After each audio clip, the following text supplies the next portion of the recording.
Good evening, everybody. Welcome. Thanks very much for tuning in. If you're watching it live, it must be time for a new magazine of some kind from Colin, because I'm joined by Colin Blanchette, he of Canon Zine fame, who's got, as you see from the title, a new one out, Die With Your Mask On, that I've read. I'm halfway through it now, and it's pretty damn good so far. I think just to start off right out of the bat, I think I didn't expect this when you kind of talked about doing a superhero one. Yeah. Strangely, for whatever reason in my head, I thought it would be more. I just assumed it would be more kind of like mainstream classic superhero stuff. And of course it isn't. Of course not. So I think that's the first thing to start off on this. What was the idea? Like, what was the kind of factor in, hey, let's do an offshoot? Because I mean, to me, a lot of this so far, and again, like I said, I haven't read the whole thing yet, but a lot of it seems like it could be within the pages of canon. Did you just have a glut of ideas, or how did this come about? Hello, by the way. Welcome. Thanks for coming. Hello, Terrence. Thank you for having me. Yeah. No, you're right. All of this could have appeared in canon, and we have had superhero stuff in canon already. I don't know. I just thought, one, I always wanted to use that title for something, and that's from a Rick Veitch. It's from a tagline from his ads from Brat Pack. Live fast, love hard, die with your mask on. And so I always thought that would be cool to use, even though I didn't know whether he would be cool with it or not until I asked him. But mostly I just thought, this might be kind of fun to do as a side project. And even though superheroes aren't really the main focus, well, they're not the focus of canon at all, and they're not the main focus of all the guys who have had stuff in canon.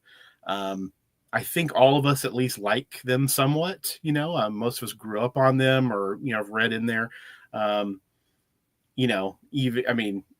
think people would probably assume I don't like them. That's not true. I grew up reading them. I just don't read them anymore. I don't read current superhero comics, but I will. I mean, if somebody puts out a Batman comic that looks interesting and it's self-contained, I would check it out.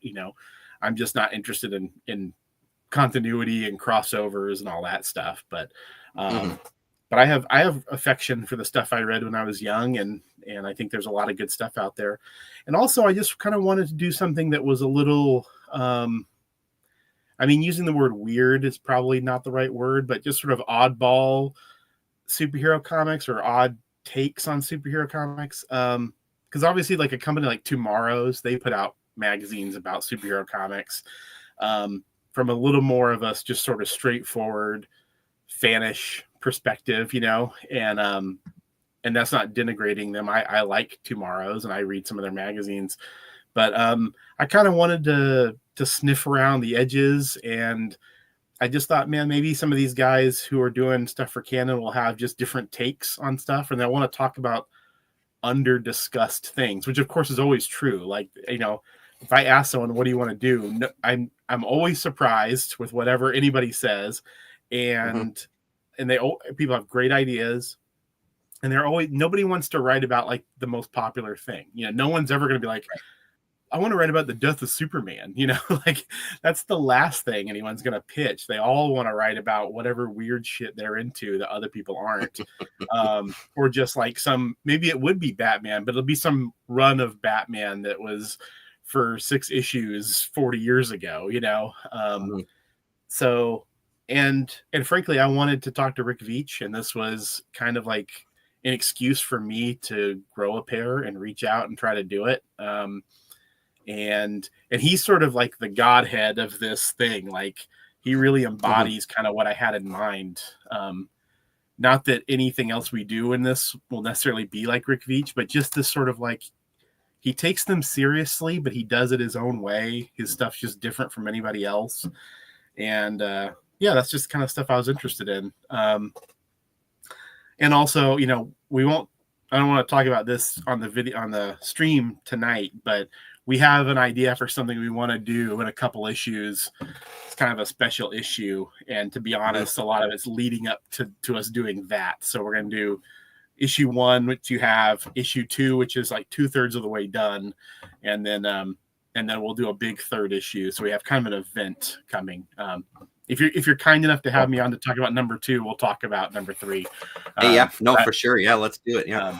So yeah, part of it is just sort of, it's all indulgence, right? It's all just a hobby. It's a fun thing to do, and we get a thrill out of making these things, and it's great when they land in people's mailboxes, and hopefully they are happy with them, and have something nice to say and enjoy being in it. People like being in print, as you know. It's just fun to do. It's been way more enjoyable 100%. Than I thought it would be. And also just getting, like, I already knew you before doing this, but like I've gotten to know a few of these other guys, better or well. So, I mean, a couple of these people I just vaguely knew from social media, like barely, and so getting to know some of these people just via email, our old pal Gary Usher, I mean, it's like, it gives us a reason to email back and forth and talk about stuff, and I like all these people, so it's fun. Well, and I think you kind of hit it earlier on, and that's why I was kind of like, oh, of course this is what it's going to be, because that's exactly it. The people that you have in canon and stuff have a very unique vision about stuff. So of course someone's going to write an article about a Spectre story that Richard Corbin drew in his solo issue. You know what I mean? Of course that's what it's going to be. So I mean, that's the fantastic thing about it. It's I mean, I think it's a great supplement to canon, to be honest. So let's talk then about the Veitch interview. Like, as soon as I cracked it open, that's the first thing I started reading. I'm a fan of Veitch as well too. I love that you didn't bury the lead. It's like you open the front cover, here's your little intro, and then let's just get into it. It's not like halfway through. It's like, no, screw that. This is Rick Veitch. He's coming right up front. So how did that come about? And was it... Yeah, how did it come about? Yeah. Well, I knew I wanted to, he was kind of my dream get, and if he had said no, we would have still done the issue. But I figured, why not aim high and try to get someone that I want to talk to. And my plan had been to just basically message him on Facebook, which, I'm barely on. Like, I have an account, but I don't ever post anything or do anything. But I really only have it so that I can follow some of these older artists, and sort of, if somebody sends me a link, I can follow the link. That's pretty much why I keep a Facebook, but luckily one of the guys who writes for Canon, Jake Zalacki, and he has 2 pieces in this issue about Rick Veitch. A guy that a mentor ones, right? The ones about Max Immortal and stuff. Yeah, right. Yes, which I think are great, actually. They are good. I just read them tonight. Yeah, they're really good. And basically his mentor knew Rick Veitch, knows Rick Veitch. He actually just edited a book of interviews with Rick Veitch that's about to come out. And so using those channels, they basically said, hey, would Rick talk to this guy? And the word kind of came back, yeah, he probably will. Here's his email, So I sent Rick Veitch an email, and he got back to me and said, sure, And he didn't know me from Adam, obviously. And, I only talked to him about his self-published superhero comics. I mean, I think we go off the beaten path a couple times. We talked about Alan Moore and stuff, but I didn't want to take up much of his time, so I kept it very focused about kind of what I knew I wanted to cover. I would have loved to have talked to him for 5 hours and talked about every single thing he's ever done, even though I would have been overwhelmed with that, I think. But he was a really nice guy. He's really well spoken. He's given lots of interviews, so I was wary of him kind of saying stuff he said in other interviews, and he did do some of that because all of us, we have our stories and we kind of tell our stories. But he was really gracious, really nice. And when I sent him the issue, and then we did this like a few months ago, because the gears just grind slowly over here. You know, they take time. And I sent him the issue, and he just got it, and he posted about it on Facebook, put it up, and Oh, awesome. yeah, which was so nice of him, so cool. I got a flurry of orders just from that, you know. That's amazing. Yeah, so that was great, and it was just nice he wasn't mad about it. It was okay, you know. I had asked him for permission for the title, and he had given his blessing. So, but yeah, really great dude, and really sharp, and I don't know. I hope he gets to finish this big superhero cycle he's working on, because you know I knew I liked Veach. I've been reading him forever, but I hadn't read most of this superhero stuff in a really long time, and so I went back and reread Brat Pack and Max Immortal, and then I read all the new stuff he's been putting out through Amazon, and it blew my mind. I was just like, this stuff is it's a masterpiece, like full stop, you know, just no qualifications. It's real great work. And that kind of surprised me. Like, I knew I liked it, but I didn't realize, like, holy shit, this is really top level stuff. So anyone out there who hasn't read his new work, I would recommend checking it out. And you know, I know obviously Amazon is questionable. Some people want to use it or don't. No judgment for me. Austin English often carries some of this stuff at Domino. He'll sort of just eat the cost. He'll just pay cost and it in so that the work is available, because he's a Rick Veach guy too. But yeah, if you have a chance to check any of the stuff out, I would recommend it. It's good, and the quality for print on demand is really well done.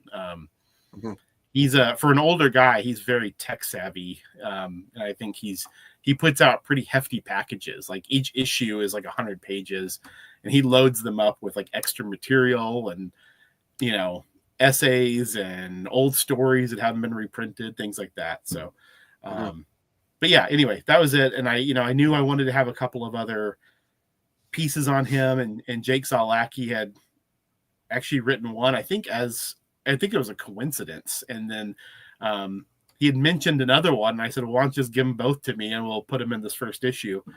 And I wrote a little reading guide, you know, kind of greatest hits of superhero stuff. And we were off kind of from there. I mean, I think it's great that you focused on his self-published stuff, because I agree with you. Some of those other stories, as much as I would love to hear and read more about, like his time in Swamp Thing, I think that stuff is out there. You know what I mean? Like, it's out there. It's good that he got to focus on it. And I didn't know. I've got one of the Boy Max Immortals that honestly I've never read. It's on the shelf. There was something about it. It just didn't grab my attention. But after reading this and hearing, because I didn't know either that he had this big kind of like, this kind of major 4-part, it's a big universe that he's building. And some of that ideas, that stuff was great to read in this, like some of his ideas of what he wants with his own characters and his own universe. So I think like it was a great decision to kind of keep it to that stuff. I mean, I think that also keeps with what I would see as kind of your ethos with canon in general. It is more about these people that are maybe even self-publishing or lesser known or whatever it is, right? Like, there's this real do-it-yourself kind of thing that's kind of seeped all the way through canon, right? So I thought it was a great idea to do that. Yeah, and it does make me intrigued. So that's good to know about Domino being able to get it from somewhere, because I'm one of those guys. The Amazon thing turns me off for sure. It does. I understand why he would do it. I totally get it. But that does kind of do a barrier. I think this Boy Max Immortal, maybe I must have found it at a shop somewhere. I don't remember where it was, but yeah, I'll have to dig into it now after reading this. Yeah, I'd recommend it. I mean, you know, I think Veach is definitely one of those guys you have to kind of get in his groove a little bit. Like, he's definitely on his own wavelength. And but once, like I said, I read all this kind of in one go. And then you're really riding, you know, you're in his lane at that point, and everything it runs on Veach logic. Everything kind of makes sense. And I just think, you know, the art is different than the Brat Pack Max Immortal stuff. I mean, that stuff's from 30 years ago. Of course, yeah. But I really like the new work. I mean, it has more of like a clear line style to it, but it still looks really fresh and and good. I mean, for a guy his age, he's still working in a really, I don't know, it's very crisp. You know, it doesn't feel like he's lost his fastball at all. Yeah, and it's also just kind of amazing. You know, he took a break for this long and was able to come back to it. And you know, as he talks about, really the print on demand model was kind of what allowed him to do that. You know, I mean, I don't know if he would have been able to find an audience through the direct market, or, you know, but and he occupies that strange space, right, where like he's worked in mainstream comics, but he's not a mainstream guy, really, you know. And I like those guys who are like that, but I do think it makes you, you know, neither fish nor fowl. You know, it's got to be tough to convince editors and publishers like, this is commercial, you know, like this is gonna make money. Right. My weird shit about superheroes and the villains, like in a pool of shit, you know, like what, you know, just talking about it doesn't make any sense. You have to read it and get into it, you know. So well, and I think that's a part of, I'm with you, that's a part of the appeal for me too. He's this kind of subversive character that had his time in like mainstream and on a big hit with a big name and yada yada, and then it's like, okay, well, if you like this, come and check out this other stuff. And it's like books of dreams and, you know, these crazy superheroes and all this stuff. It's I love that kind of stuff too. I complete an agreement with you on that one. Sorry, go on. No, you go for it. Okay, so then let's talk about some of the other people that are in this one as I flip through. So I mean, I mentioned it already. So Chris Russ doing the Richard Corbin Spectre, which is a great one. And again, it's reading stuff like this article that kind of really then put it more in perspective. And even the Secret Project, you know, put things in perspective on stuff as far as like, oh, of course, this is a superhero story. Of course it is. You know, so I really enjoyed that one as well too. And then it's Gary Usher doing his James Joyce superhero. I just flipped through this one. I didn't read it yet. Can you tell me more about this one? Because this is David Lasky. It's a name I'm vaguely familiar with. I checked out his Instagram because I saw there was a link in here, and some of his stuff looked a little bit familiar. Most of it didn't, though. So what's the story with Lasky?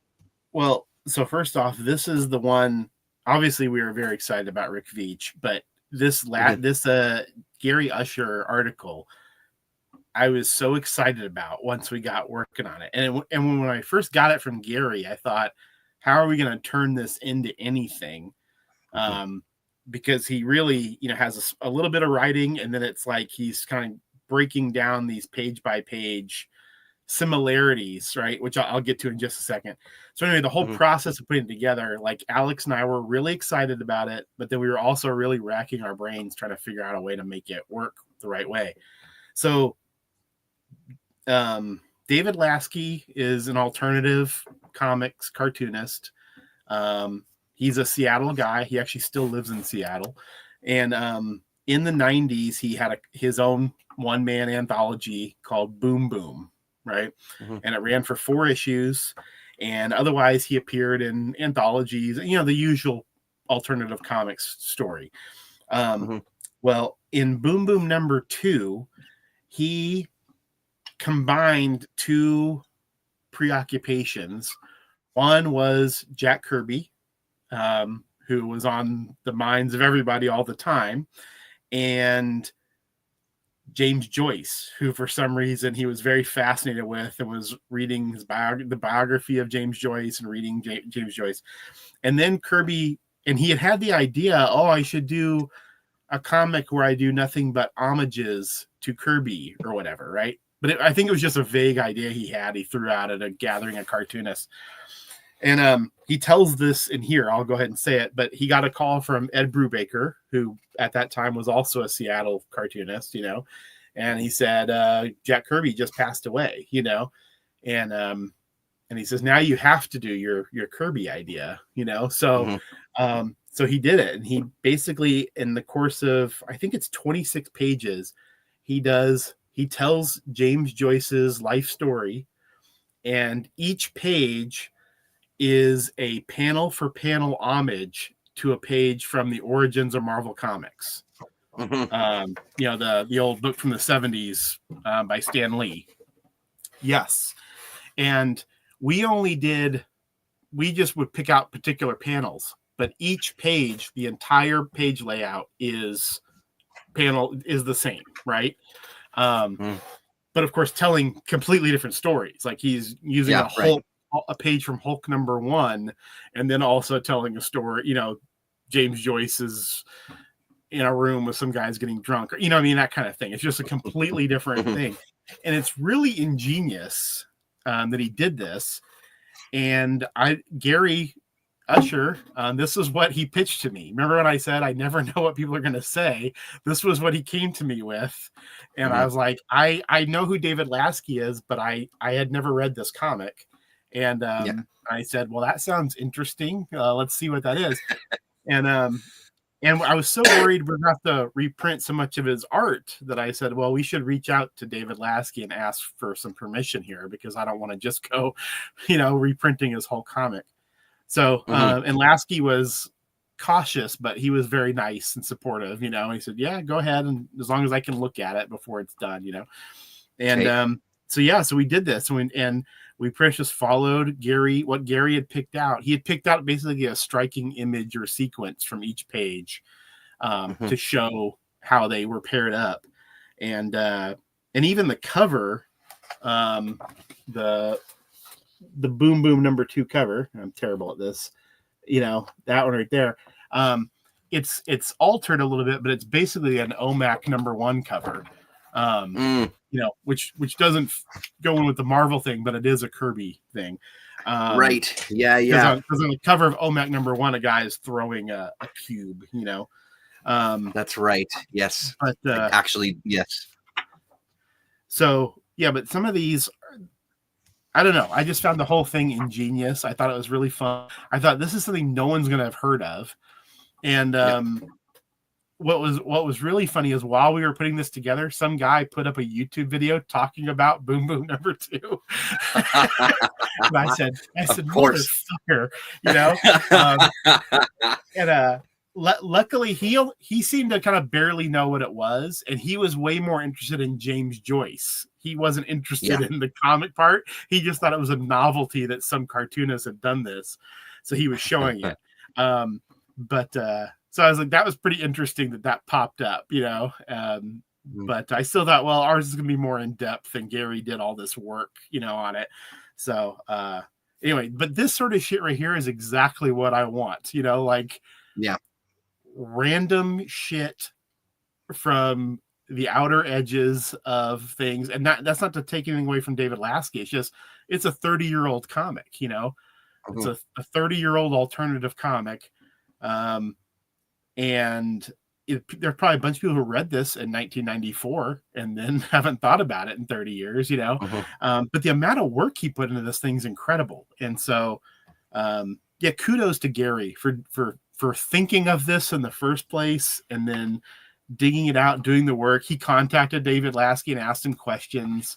I think they had actually done stuff together back in the 90s, you know, when Gary was involved with the small press. So anyway, I was really excited to run this this piece. I mean, we devoted 10 pages to it, which is kind of insane. It's the kind of insane I'm in favor of, you know, like let's really dig in on something. I mean, like you said, it's how else could you present it, right? Like this is the way to present it. You can't cram 10 of these on one page, and you know, like you kind of need to present it like this for sure. Well done, Gary. It also doesn't surprise me seeing Gary's name attached to this at all. It's so great. It's like you said, it's exactly what you would expect. That's very cool. Yeah. So I checked out his Instagram just to kind of, you know, follow him on Instagram as well. Just to kind of see what else he's done. But I saw there was he made a fake Gold Key Log Lady cover after David Lynch passed away. That's like, dude, that has got to be a comic. Like that's got to be a comic. It had a bit of a Enos vibe to it, actually, a David Enos vibe. Sure. And then after that, you got Lost in the Public Domain by Chris Russ. Yeah. This again, this is stuff I haven't read yet. So tell me a bit about this one. I'm guessing that I think it says Golden Age Comics, like that's available online, that he's been kind of digging into, it looks like.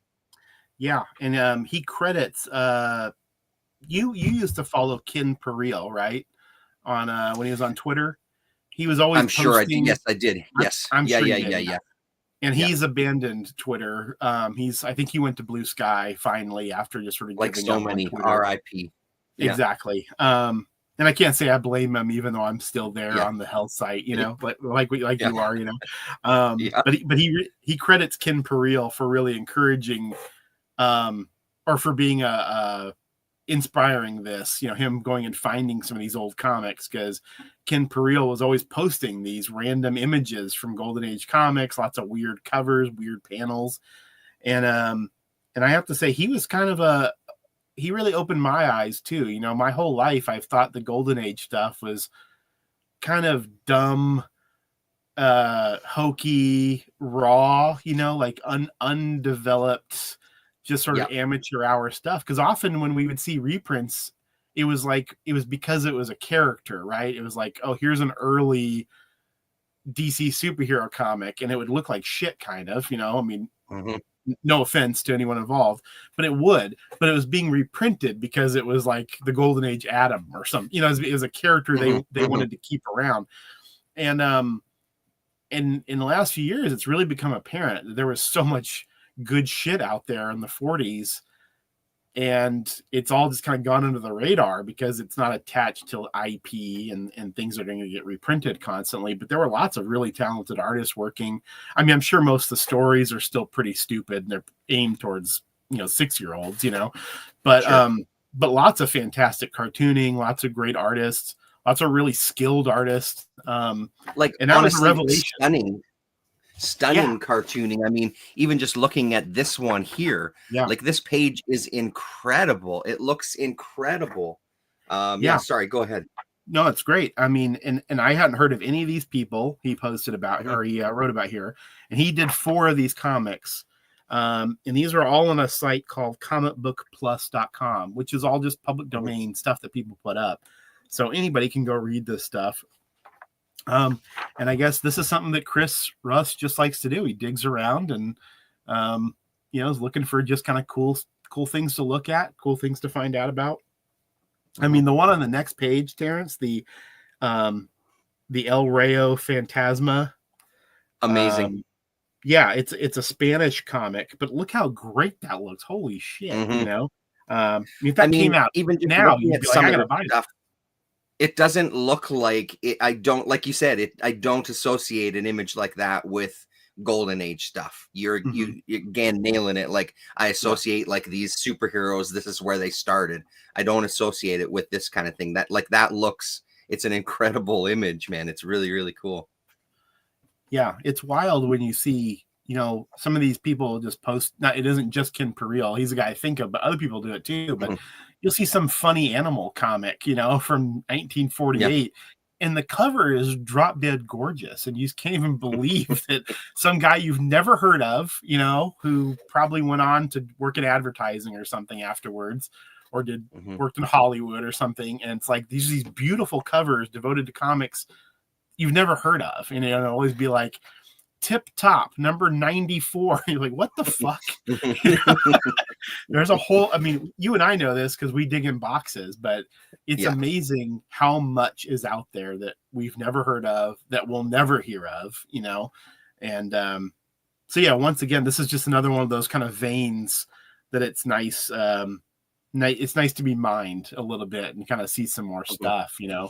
I mean, I'm not much of a read comics on a screen guy, but I'm never going to see these things in person. You know, it is kind of cool to have somebody say, here's a few good ones. You don't have to go dig through 5,000. Here's a few you can go check out. So, yeah. And I mean, I think honestly, that's something that you have here with the Canon as well, too. Like, you've got people with you that are diggers, you know. I think that's a good way to put it. It's everybody digging in their own kind of niches and bringing stuff to the table, but it's coming from a place of, like, every single article and every single issue it's clearly coming from someone who is thoroughly enjoying their time spent like engaging with comics, whether that's digging, whether that's looking at the history, whether that's talking to people about it, whatever it is, there's just a real good sense of these are people that know their shit and have their little kind of avenues and their little niches that they go down, right? And then they can give you some stuff to kind of just put out to the masses, put out to the people that are still buying something like this in physical format, right? Like, so I think that that's something that you deserve credit for, is this, your ability to kind of, hey, what do you guys got? What do you want to pitch me? Like the times that I pitch stuff where I've never had a, well, I don't know. It's always been that sounds great. Let's do that. You know what I mean? Which is a fantastic way to do it. So, then we've got everybody's favorite Ryan Carey. The Ballad of Darius Drum. Yeah, I've heard of that guy. He's vaguely familiar. I think he's got something online somewhere. Yeah. Yeah, this is so Darius Drum is the villain from Jack Kirby's Silver Star, which was a Pacific comic in the early 80s, a 6-issue series. And Ryan wanted to write about the villain. He thought he was, well, as he says, Kirby's most complex villain. I really like this piece. I read Silver Star when I was a kid. It was in quarter boxes always, so Captain Victory and Silver Star I was always able to find because late era Kirby was so disrespected when I was young that it was really easy to find the 70s and 80s stuff. So I read a lot of that stuff when I was pretty young, 12 years old, just because it was accessible to me for a quarter a pop. But a few years ago, probably quite a few years ago now, Tomorrow's put out a collection of Silver Star. Am I thinking of the right thing? Oh, really? Someone put out a collection, and it was either Tomorrow's or Image. Okay. I think it was Tomorrow's, and it was like in the pencil version. It was all pencils, And so that was the first time I'd looked at it as an adult, and I really enjoyed it. And I enjoy late era Kirby. It's it's much weirder than the Marvel stuff. It's even weirder than the Fourth World stuff, which can get pretty weird too. But those Captain Victory, which is that's Captain Victory is Ryan Carey's avatar on social media, and Silver Star are obviously close to his heart. It's where I got Crack from. Captain Victory. There's a panel. That's where I got Crack from when I started using that moniker there. It was a panel from Captain Victory. Yeah. That's amazing. So anyway, another really fun Ryan Carey piece. He knew exactly what he wanted to write about the second I proposed the idea. It came back in a flash, and I was like, okay, you've just been waiting to do this. So, I didn't know. I was surprised at the enthusiasm, that because I asked all the Canon guys, like, you want to do something? And pretty much everyone's like, yeah, sure. Okay. Nobody raised their nose up and got sniffy about it. Even you, who I thought might do it, I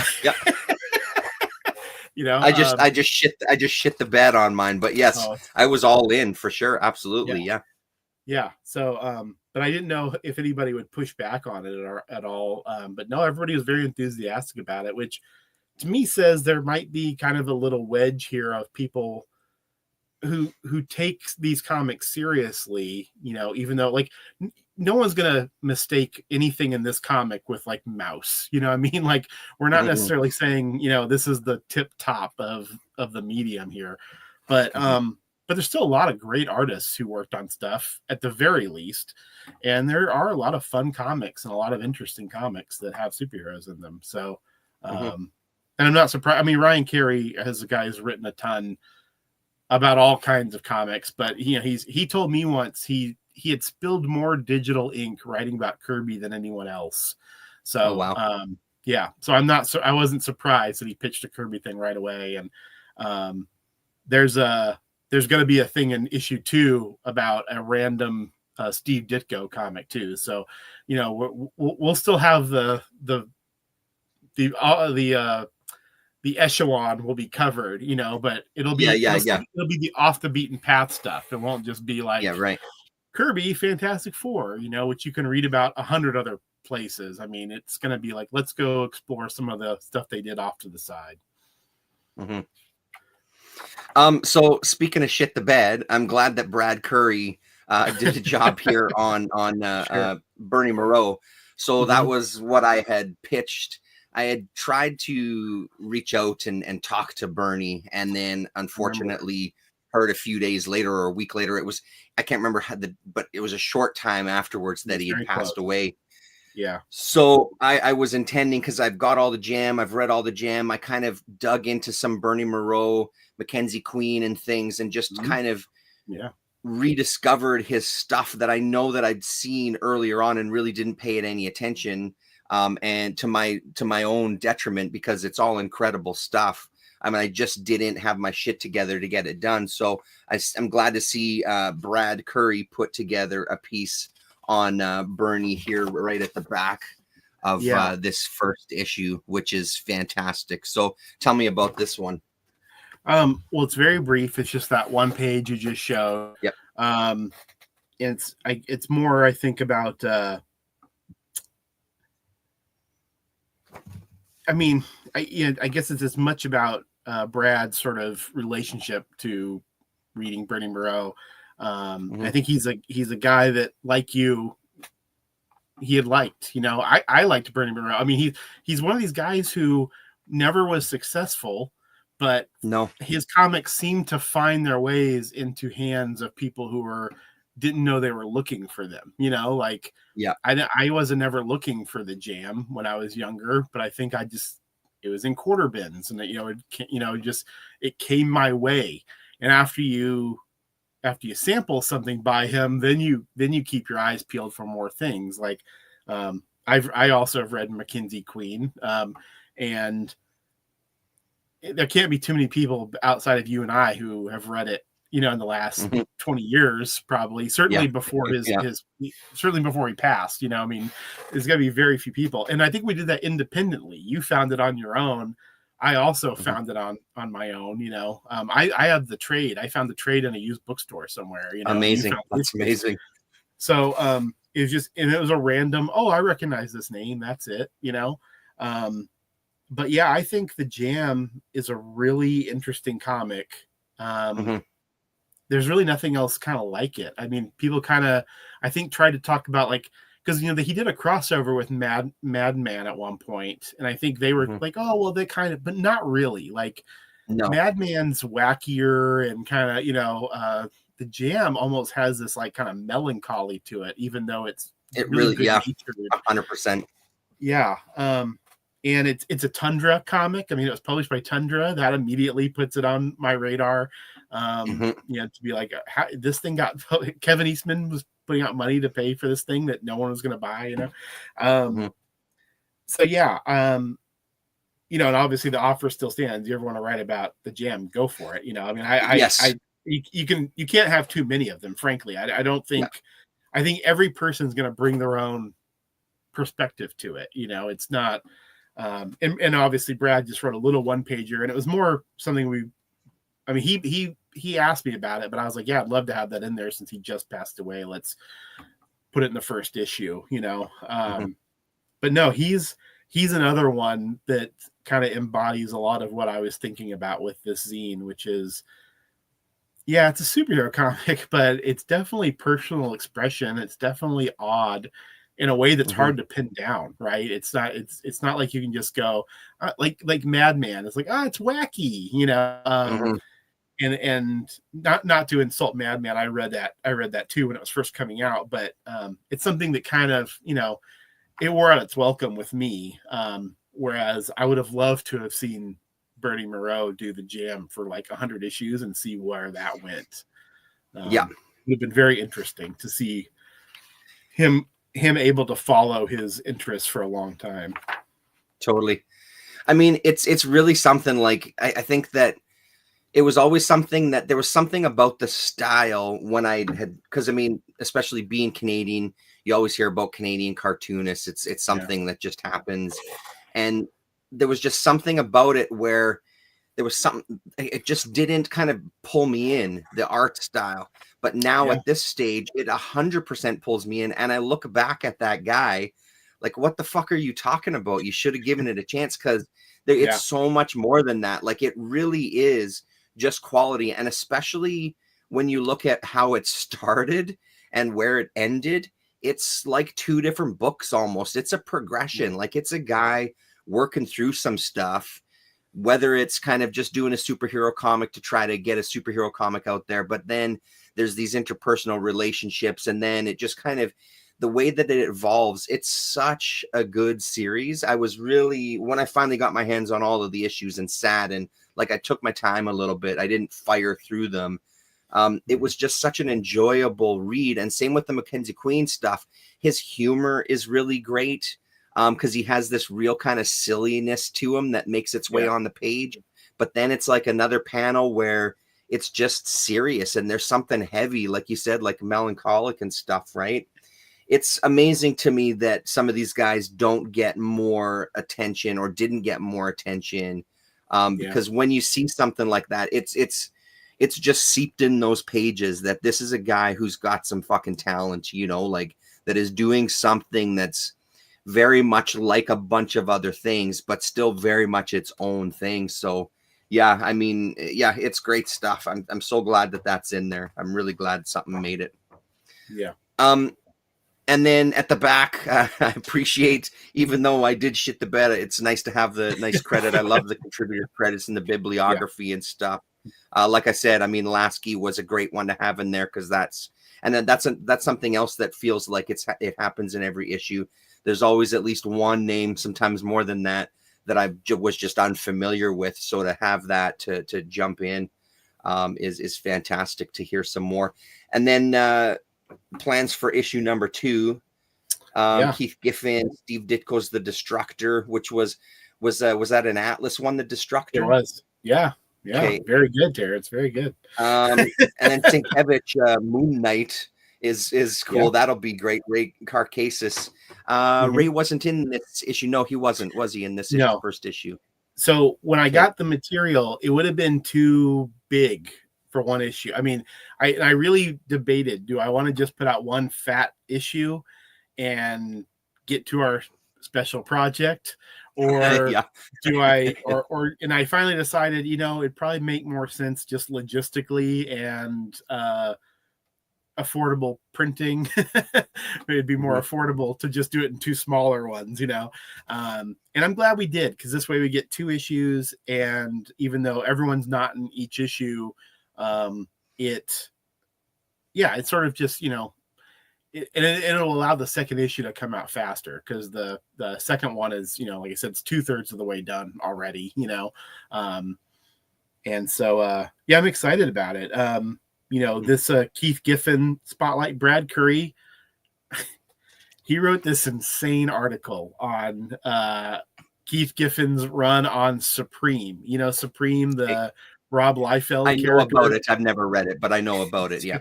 So Keith Giffen briefly worked on Supreme over the span of, I don't even know, I mean, a few years, but not that many issues total.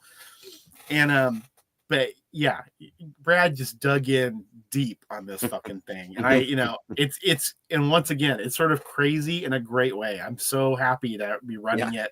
And he tracked down an artist that Keith Giffen worked with, and talked to him about their collaboration together. So that was kind of fun. But it's really about Keith Giffen. And I know I keep saying, like, this is the guy I'm thinking of, but Giffen's another guy that I think of as being on the Rushmore of these sort of odd superhero guys. And he's a guy who worked at DC forever, but a lot of his shit's just a little strange. And they really let him do stuff that they wouldn't have let anyone else do. Even though it wouldn't sell, he just did weird shit all the time. And I feel like you could do a Keith Giffen zine for like 10 years and you wouldn't run out of strange shit from his career. Right. Yeah. And then, like I said, the Steve Ditko, The Destructor, I mean, that was a good pull by you, because I don't know if I would have been able to identify it. I've certainly never read it. So that's pretty fun. And the Moon Knight stuff. Have you read any of those New Mutants? Yeah, I read some. I have Yeah, a few random issues yeah, of it specifically because I wanted to see Sienkiewicz, right? Yeah, but I haven't read yeah, a ton of it. No, yeah, yeah. I mean, those are pretty great looking comics, though. they really are. Yeah, and you know, he started out on Moon Knight as a Neil Adams clone, and just Hmm. in very to see where he was on Moon Knight to see where he ended up on New Mutants really quickly is pretty crazy. So, I Was he read a bunch of doing those. was Go he ahead. doing Moon Knight in like the Hulk magazine or something, or was he doing something else in the Hulk magazine? Because some of his early stuff appeared in some of that. I can't even remember what the hell not Rampaging Hulk, but Hulk I think magazine. Is that what it I, was? Yeah.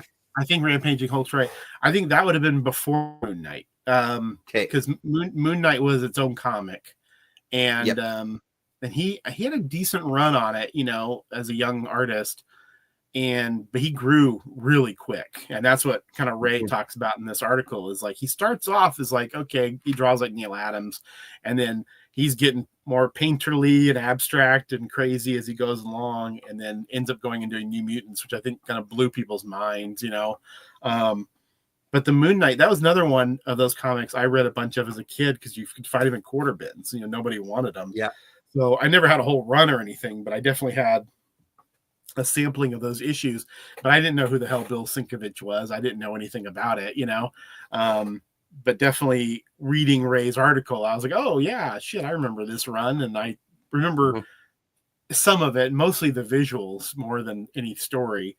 Um, yeah, and then there's an article on Batman, a run on Batman and Detective Comics, um, by Mike W. Barr and Alan Davis. Alan Hmm. Davis went on to, you know, do tons of stuff, and Yep.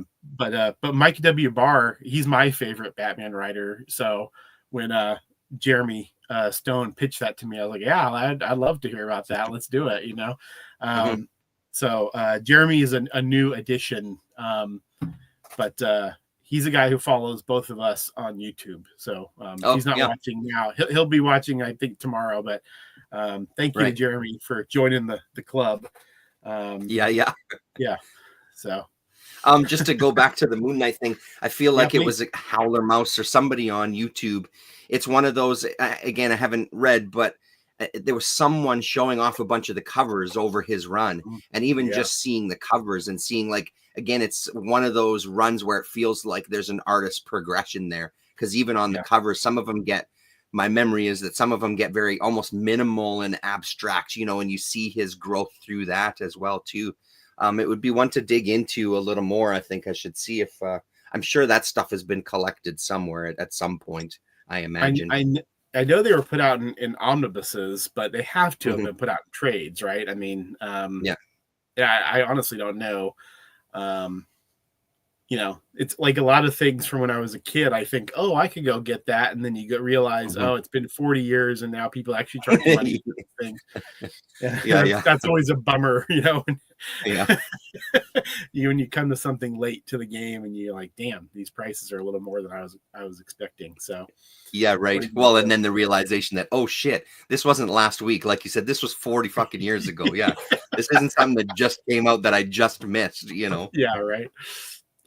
And then how's the special issue coming? You finished your series of videos, right? Did you finish the series of videos looking at the I have Comics one Journal more. Top 100? You have one more to Yeah, do. one more.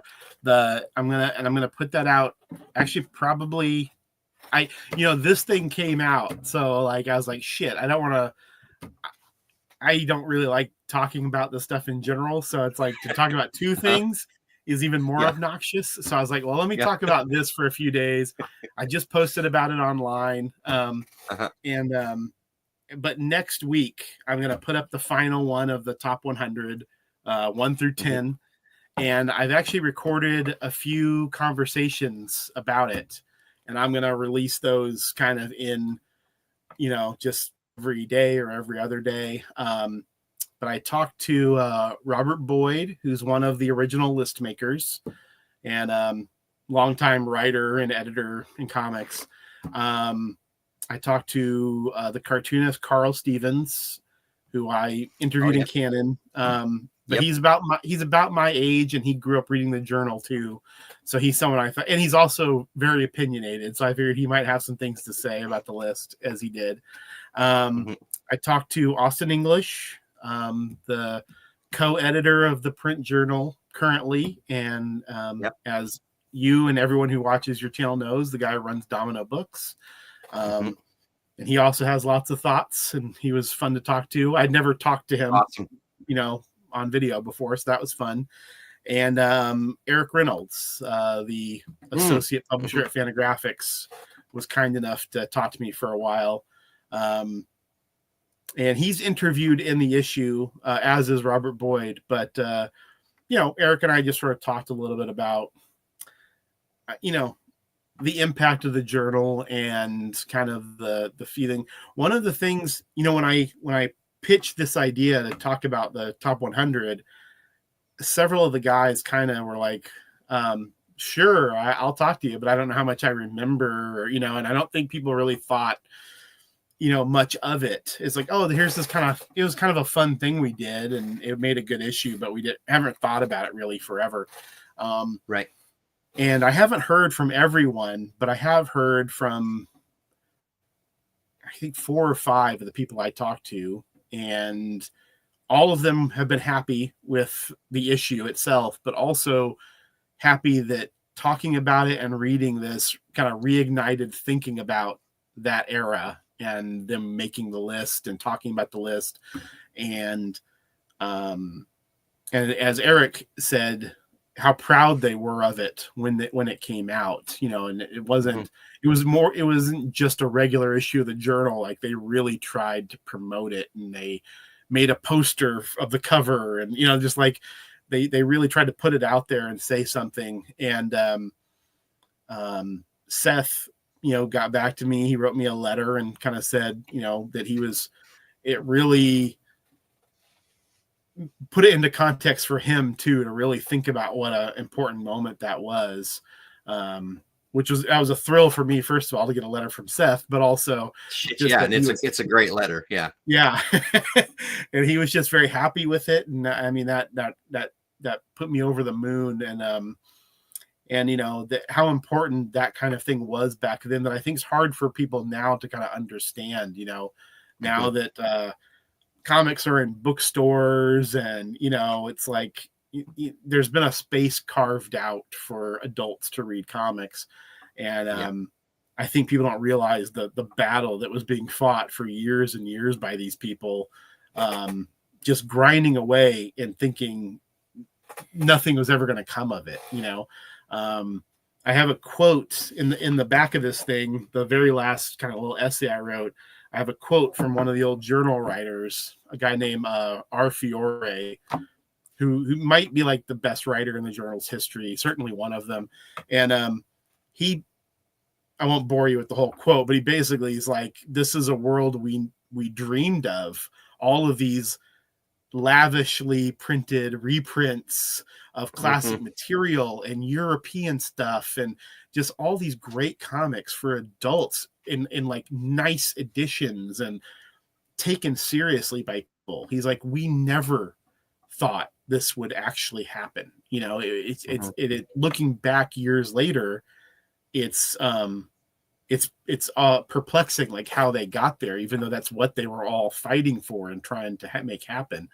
And now I think people kind of go, I heard from a guy, he said, it's kind of funny how seriously these guys take everything.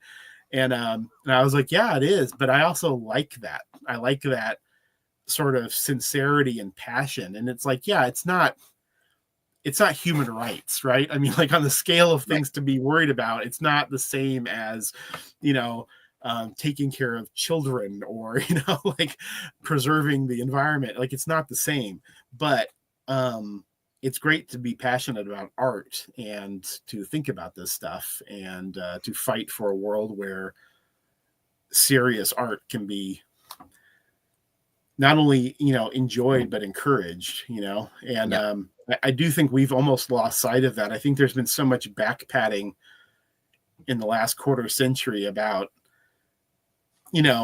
it's always the best times. It's always, oh, it's a golden age, and it's like, I don't know, like, I think we need to examine some of these things and look at them. But the more I looked back at those times, and at the time, nobody thought they were in a golden age, that's for sure. But it sure as hell seems to me, and I think you feel this way too. I mean, there was a lot of exciting things happening in the 80s and the 90s.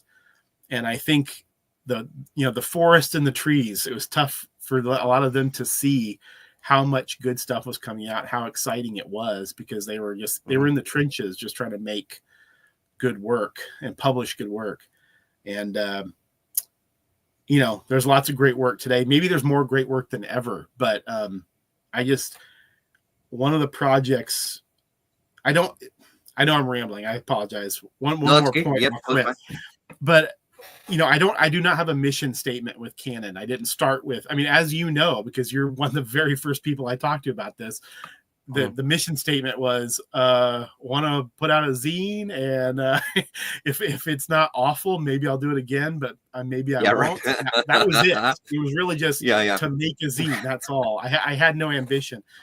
But if there's anything close to a mission statement, it really is, I think, to shine a light on work that isn't seen by enough people. It doesn't have to be about small press or underground or alternative comics or it can be any comic. If somebody wanted to write a comic about Garfield or write an article about Garfield, I'd be like, okay, as long as you have an approach to Garfield that's interesting, like, let's do it. Like, I'm not, you want to write about Archie comics, go ahead. Like, that's all I care about, is that it's about comics. But I do think that even the successful comics fall out of view so quickly, and you and I are old enough to know there are things that were massively successful, and now nobody talks about them, and you barely ever see them anymore. And and then there's lots of stuff that never got seen by anybody. We love all the 1986 stuff. What's the readership on that? A couple thousand maybe at best. And and people just now publishing stuff, and it's like they're just selling them on Instagram and hoping that 100 people will help pay for the printing, basically. So totally. That's what I want to do. I want to shine a light on just interesting things that are underseen, and so that's why my approach. Obviously, I could have created a zine that would sell more copies if I was more interested in name people, and I'm just not that interested in that. I'm interested in name people, but not myself doing it, And I know I say that as we're talking about a zine that talks about Rick Veitch. He's not exactly a minor person. He's a guy who sold a lot of comics, and a lot of people know who he is.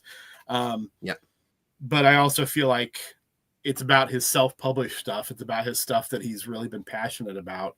So anyway, end of incoherent. Well, rant. And I think, like, just to touch on what you said there about the people that take it seriously. If it wasn't for those fucking people taking it seriously, I don't know that we'd have kind of comics in the world that we have. And they talk about, like, the access to European stuff and these collections and everything. Yeah. There has to be someone that takes it seriously. Otherwise, all that is gone. And I think one of the things that often sticks with me is that, man, there was a lot more people that were taking it seriously back then than maybe I realized. Because everybody has their own experience, but in my group of people, there was I was pretty much it that was reading comics. And the reason that other people, like my girlfriend and stuff and friends of mine that were into it, is because I was reading some stuff from like Robert Williams and Robert Crumb and Pete Begg, and like this stuff that people saw and would be like, holy shit, this is comics. What the hell is this? So I think that there was some stuff that caught people's interest. But I think that it was still that time of, people just saw it as a certain way. But obviously there was more than enough of us that were really into it and really taking it seriously, that then they went on to, maybe work at a company that's going to publish some stuff, or maybe work at a distributor, or started a little label themselves, or went into art or writing or whatever it is, and kind of kept things going. And now it's a brand new appreciation. And again, like, I think that that's what Canon does so well with it, that idea of digging up this stuff because one of the favorite things that you and I have talked about, and I've talked about on the channel many times, it's there's sometimes no better place than digging through some bins, even when they are on the ground under a table and my knees fucking kill me. It's still a blast to dig through there and pull out this one book that never seen it before, and it's from my golden age or our golden age of the 80s, 86 and up, and it's just like an incredible experience to go, someone put the time into this, someone thought whatever dreams they had, going to become a millionaire or whatever it was that was attached to it is so rewarding. And I think that's what Canon does as well too, and everything you put out so far is this kind of that kind of appreciation and that kind of like wanting to give a space for some of this stuff is super important, man, because all of this stuff, like you said, drawers are filled with stuff that's long forgotten, right? So it's good to have somewhere to talk about this stuff. Damien, hello, good evening, Damien. Is Die With Your Mask On a quote or specific reference or just a fun new phrase? It is a fun new phrase, but it is a specific quote, yes. Damien, I mentioned at the beginning, but it's from an ad for Brat Pack, and live fast, love hard, die with your mask on. And Veach did several different ads with that. So there's various kind of ads he did in his comics. He even made a like a cardboard mobile display, sort of thing you can hang from the ceiling. And one side is the kid sidekick, the Robin knockoff, and he's in shiny his uniform, and then it turns around, it's the same pose, but he's all disfigured and blown up, which is what happens to the character in Brat Pack. But so yeah, just die with your mask on is just from that tagline. I always thought it was a really cool phrase, and used with permission. Yeah, right. Yeah. And with that, make sure like there's links in the description. Go and support Colin, buy everything, because on the back there's also the ads for everything else. Colin, thank you so much as usual for coming to talk to me. So when issue 2 number comes out, for sure, let's do it again, so we can talk about the special secret project as well too. So thanks very much, everybody, for watching, and thanks, Colin, for joining us. And we'll see you very soon. All right. Right on. Thanks. Thank you.